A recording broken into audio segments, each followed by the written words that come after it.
Good morning बच्चों, आज हम हिंदी 2 का पार्ट 19 पढ़ रहे हैं। निबंध लेखन।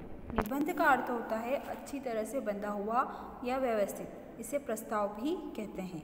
तो निबंध का अर्थ, शाब्दिक अर्थ क्या हुआ? अच्छी तरह से बंधा हुआ, मतलब ऐसी रचना जो पूरी तरह से व्यवस्थित हो, बंधी हुई हो, निबंध कहलाती है। अच्छा निबंध लिखने के लिए कुछ महत्वपूर्ण बातें जानना ज़रूरी है। मतलब अगर हमें निबंध लिखना हो तो हमें क्या क्या जानना ज़रूरी है। निबंध के बारे में कुछ इम्पोर्टेंट बातें निम्नलिखित हैं। जिस विषय पर निबंध लिखा जा रहा हो उसकी जानकारी होनी चाहिए। मतलब आप जिस भी विषय पर निबंध लिख रहे हो आपको उसकी पूरी नॉलेज ले लेनी चाहिए, पूरी जानकारी आपको होनी चाहिए। जैसे आपको लिखना है वृक्षों पर निबंध लिखना है, तो वृक्ष कैसे होते हैं, कैसे पैदा होते हैं, कैसे बड़े होते हैं, उन्हें उनकी क्या क्या ज़रूरत होती है और वो हमें किस प्रकार क्या क्या देते हैं, क्या क्या सहायता करते हैं हमारी, ये पूरी जानकारी हमें होनी चाहिए। सारी बातों को क्रमवार लिखना चाहिए। अगर हम निबंध लिख रहे हैं तो पूरी बातें क्रम से होनी चाहिए, मतलब लाइन से होनी चाहिए कि पहले ये हुआ वो हुआ। जैसे दिवाली क्यों मनाई जाती है, दिवाली मनाने का क्या कारण है, फिर दीपावली पर क्या क्या किया जाता है दीपावली से पहले, फिर दीपावली के दिन क्या क्या किया जाता है, दीपावली के दूसरे दिन क्या किया जाता है। हम पूरा सीरियल से लिखते हैं ना, उस तरह से। वर्तनी की शुद्धता पर ध्यान देना चाहिए। वर्तनी मतलब मात्राएँ और शब्दों को शुद्ध लिखना चाहिए। विचारों को बार बार न दोहराया जाए, कोई भी बात हमको रिपीट नहीं करना चाहिए। निबंध कम से कम और अधिक से अधिक कहने की क्षमता रखता हो, मतलब कम से कम शब्दों में, मतलब शब्द कम हो पर हमें पूरी बात उसके बारे में पता चल जाए, ऐसा होना चाहिए। नीचे कुछ निबंध दिए जा रहे हैं, इन्हें पढ़ने का अभ्यास कीजिए। जैसे पहला निबंध है हमारा पुस्तकालय। पुस्तकालय शब्द 2 शब्दों से मिलकर बना है, पुस्तक प्लस आलय। इसका अर्थ है पुस्तकों का घर। मतलब पुस्तक मतलब तो आप जानते हो किताब, बुक, और आलय का मतलब होता है घर। घर का पर्यायवाची है आलय। तो पुस्तकों का घर, जहाँ किताबें, पत्र पत्रिकाएं, अखबारों को सुरक्षित रखा जाता है, उसे पुस्तकालय कहते हैं। पुस्तकालय में क्या क्या होता है?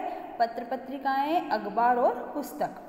यहाँ बैठकर लोग सारी दुनिया की जानकारी प्राप्त करते हैं। जहाँ पुस्तकों का संग्रह हो उसे पुस्तकालय कहते हैं। संग्रह मतलब पुस्तकों को व्यवस्थित तरीके से संभाल कर रखा जाता है पुस्तकालय में।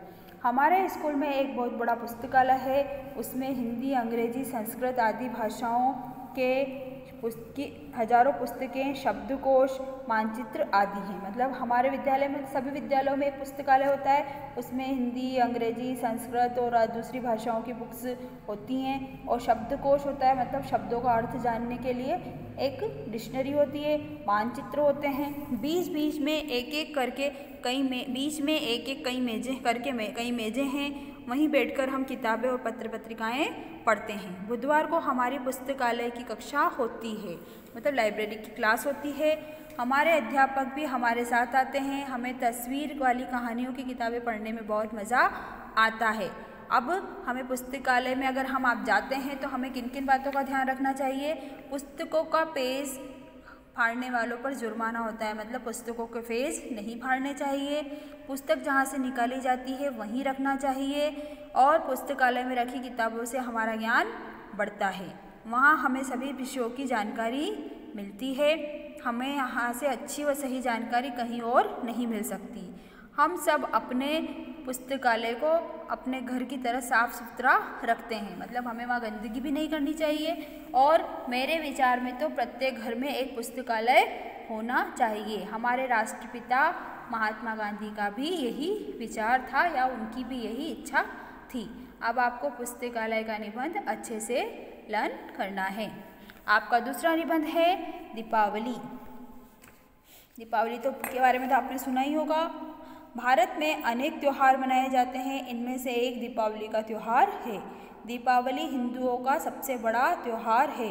दीपावली को रोशनी का त्यौहार भी कहा जाता है। यह अक्टूबर या नवंबर के महीने में मनाया जाता है। दीपावली का अर्थ होता है दीपों की अवली, मतलब अवली का अर्थ होता है पंक्ति, पंक्ति मतलब लाइन। जैसे हम दीपों को लाइन से सजा देते हैं ना दीपावली के दिन, इसलिए उसे कहते हैं दीपावली। दीपावली के दिन चारों ओर दीपों का प्रकाश दिखाई देता है। इस दिन भगवान राम 14 वर्ष के वनवास के बाद अयोध्या लौटे थे और उनके आने की खुशी में लोगों ने पूरे अयोध्या में अपने अपने घरों में दीपक जलाकर उनका स्वागत किया था और खुशियाँ मनाई थी। इसी दिन से दीपावली का त्यौहार मनाया जाने लगा। दीपावली के कुछ दिन पहले से ही लोग अपने घरों और दुकानों को साफ करते हैं, कलर करते हैं। फिर दीपावली के दिन बाज़ारों को दुल्हन की तरह सजाया जाता है। लोग अपने घरों में मिठाइयाँ और पकवान बनाते हैं। लोग दीपावली के दिन रात में लक्ष्मी जी और गणेश जी की पूजा करते हैं, दीपक जलाकर घरों को सजाते हैं और अपने सगे संबंधियों को मिठाई और उपहार बांटते हैं।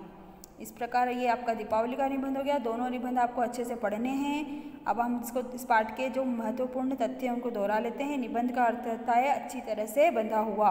निबंध में सारी बातों को क्रम से लिखना चाहिए। निबंध कम से कम शब्दों में अधिक से अधिक कहने की क्षमता रखने वाला होना चाहिए। अब आपको इस पाठ का बुक वर्क करना है। दोनों निबंध अच्छे से याद करने हैं।